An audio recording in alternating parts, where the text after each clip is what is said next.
Save Manipur save India అనే నినాదంతో Telangana Aam Aadmi party చేపట్టిన చలో రాజ్ భవన్ ఉద్రిక్తతకు దారితీసింది. లిబర్టీలో ఆప్ కార్యాలయం ముందు పోలీసులు భారీగా మోహరించారు. రాజ్ భవన్ బయలుదేరిన ఆప్ నేతలను అడ్డుకున్నారు. అయితే ఆప్ రాష్ట్ర కన్వీనర్ డాక్టర్ సుధాకర్తో పాటు పలువురు నాయకులను అరెస్ట్ చేశారు. మణిపూర్లో మహిళ నగ్నంగా ఊరేగించడాన్ని డాక్టర్ సుధాకర్ ఖండించారు.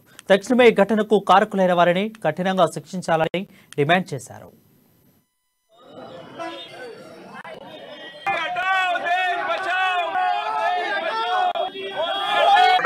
ఆమ్ ఆద్మీ పార్టీ జాతీయ పార్టీ ఇక్కడికి ఈరోజు ప్రొటెస్ట్ ప్రోగ్రామ్ చలో రాజ్ భవన్ పెట్టాం.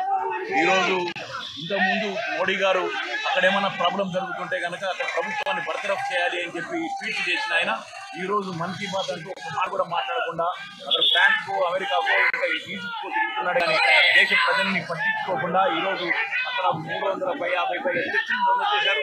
200 పైగా మనుషులు మర్డర్ చేశారు.